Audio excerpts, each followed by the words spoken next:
Shalom, Bapak Ibu, saudara-saudari yang terkasih di dalam Tuhan. Sepanjang minggu ini kita akan merenungkan lebih jauh tentang kebenaran yang membebaskan. Bagian firman Tuhan yang akan membantu kita memahami lebih jauh tentang topik ini terambil dari Amsal pasal 3 ayat 5, terjemahan baru kedua yang berbunyi demikian. Percayalah kepada Tuhan dengan segenap hatimu dan janganlah bersandar kepada pengertianmu sendiri. Bapak, Ibu, saudara-saudari yang terkasih di dalam Tuhan, pernahkah Bapak Ibu sekalian melihat jangkar perahu? Mari kita membayangkan hidup kita seperti sebuah perahu kecil di lautan. Lautan ini sering ada badai, entah itu perasaan kita yang sering berubah-ubah, pendapat orang lain, dan bahkan mungkin budaya di sekitar kita. Jika kita mencari kebenaran sendiri, itu seperti mengandalkan perasaan kita atau pendapat orang lain untuk memandu perahu, dan akhirnya apa yang terjadi? Perahu kita akan terombang-ambing kemana-mana. Jika perasaan kita sedang buruk, perahu kita tenggelam. Jika orang-orang berkata, kamu harus menunjukkan kesuksesanmu lewat cara ini atau itu, angin kencang bertiup, perahu kita pun ikut ke sana. Jika pendapat orang menjatuhkan kita, kita terhempas. Dari penggandaian ini, kita mendapati bahwa hidup kita tidak bebas. Kita diperbudak oleh setiap ombak dan angin yang datang. Oleh sebab itu, kebenaran yang membebaskan adalah jangkar yang Tuhan berikan kepada kita. Jangkar ini tidak berasal dari dalam perahu kita. Jangkar ini berasal dari luar dan diturunkan sampai ke dasar laut yang kokoh, yaitu Allah sendiri. Bagi orang Kristen, jangkar utamanya adalah Alkitab firman Tuhan.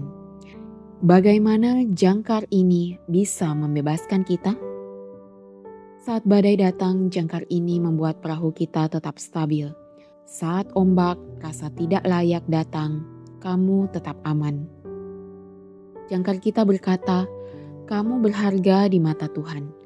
Perasaanmu boleh kacau, tapi perahumu tidak akan hanyut.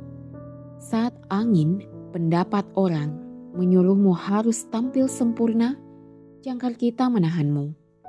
Kamu tidak harus ikut arus, kamu bebas untuk hidup.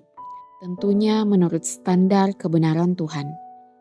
Saat kamu bingung harus kemana, kamu punya pegangan yang kokoh. Jadi, dapat dikatakan bahwa kebenaran yang membebaskan itu bukan sesuatu yang kita ciptakan atau rasakan benar. Kebenaran itu adalah jangkar yang kokoh dari Tuhan, yaitu melalui firman-Nya yang menjaga kita tetap aman dan bebas dari kebingungan, perasaan, atau pendapat orang yang selalu berubah-ubah. Saat ini kita hidup di zaman teknologi dan informasi yang beredar dengan sangat cepat. Bahkan banyak berita yang seolah-olah menunjukkan bahwa masa depan kita suram. Semuanya serba tidak pasti. Bagaimana kalau kita gagal? Sehingga secara tidak sadar kita menjadi budak kecemasan. Tetapi jika kita memiliki jangkar kebenaran itu, perasaan cemas itu pasti akan tetap datang. Tetapi kita dapat memilih untuk mengingatkan diri kita pada janji Tuhan. Janganlah kamu khawatir akan hari esok, dalam Matius pasal 6 ayat 34. Atau, Tuhan adalah gembalaku, takkan kekurangan aku, seperti yang tertulis dalam Mazmur pasal 23 ayat 1. Perasaan cemas itu mungkin tidak langsung hilang, tetapi perahu jiwa kita tidak hanyut. Kita dapat tetap kokoh dan terbebas dari perbudakan rasa takut karena kita berpegang pada janji yang lebih besar dari perasaan kita, yaitu di dalam Sang Kebenaran Sejati, Yesus Kristus. Pertanyaan untuk kita renungkan bersama. Apakah kita membacanya dengan teratur agar kita tahu persis janji apa yang harus kita pegang saat badai datang?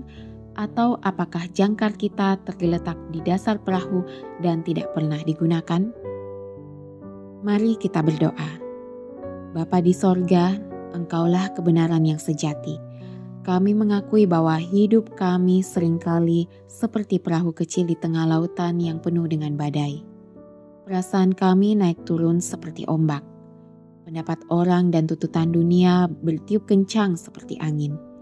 Tanpa Engkau, kami akan terombang-ambing. Kami akan menjadi budak dari kecemasan kami sendiri.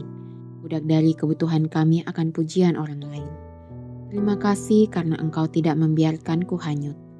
Engkau telah memberikan jangkar yang kokoh bagi jiwa kami, yaitu firman-Mu yang abadi. Oleh karena itu ya Tuhan, kuatkanlah kami. Saat kami cemas akan masa depan, kuatkanlah iman kami untuk berpegang pada janji-Mu bahwa Engkau menyertai kami. Saat kami bingung mengambil keputusan, jadikanlah firman-Mu pelita bagi langkahku. Biarlah jiwa kami menemukan istirahat dan keamanan yang sejati, karena ia tertambat kuat di dalam Engkau dan kebenaran-Mu.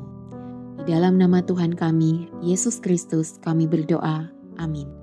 Demikianlah renungan kita bersama pada hari ini. Kiranya kita boleh terus bertumbuh setiap hari di dalam Tuhan.